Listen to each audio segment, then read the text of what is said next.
This lesson is called Event Editing. As you know, each of these clips is considered an event in Vegas, and there are various things we can do with these events. I'm going to give you kind of a potpourri of techniques that you can apply to and between events. Let's get started with automatic crossfades. I have two events here, two clips. Right now, they're butted up against each other. If automatic crossfades is not turned on, look what happens when I overlap these clips. In practice, what's going to happen is it's just a cut at that point. There are two ways to turn automatic crossfades on. Actually, there are more, but I'll give you two. Here's the automatic crossfades button.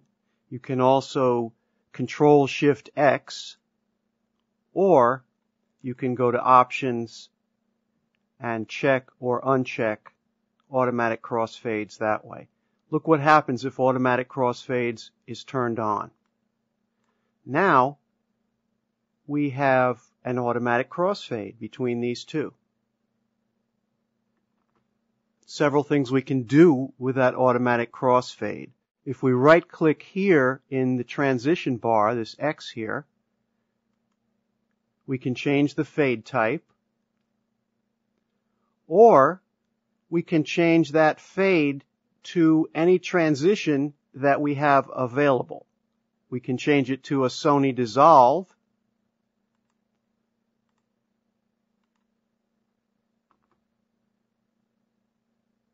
and now we have a completely different effect.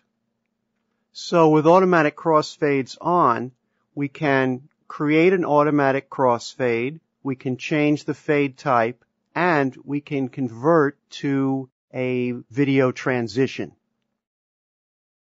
Let's talk about auto ripple. We can turn auto ripple on from Options Auto Ripple, or we can use the auto ripple button, or we can use the keyboard shortcut Control-L.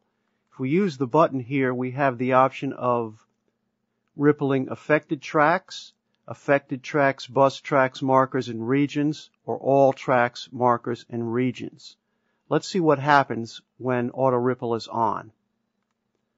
I have these clips here. Suppose I want to make this clip a little bit shorter. If I do, everything is going to auto ripple back. I want to make it a little longer. Everything's going to move in that direction. Suppose auto ripple is off, and I make this change, and I decide I wanted everything to move. In that case, I go to Edit, Post Edit Ripple, and then I have the choice of affected tracks, etc. So I can do it after the fact as well. Be very careful when you use auto ripple because you may get unexpected results. Always check what you've done to make sure you're doing what you think you're doing. Want to change the order of these three events? Right-click and drag and release. Choose Shuffle Events. We've changed the order of these three events. Again, right-click and drag, release, move here, or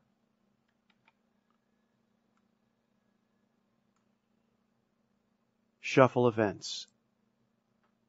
Always check your results to make sure that everything lines up the way you want it to again. Let's talk about the trimmer. You can right-click on a clip and choose Open in the Trimmer.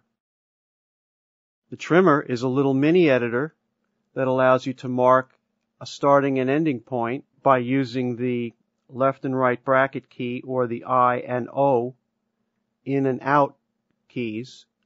I can choose my in point here and my out point here, for example, and then I can right-click and choose to copy it, select video and audio, video only, audio only. I have options as to the video height and audio height that display in the trimmer. I can also drag this selection directly into the timeline. You can also add media from the cursor, or add media up to the cursor.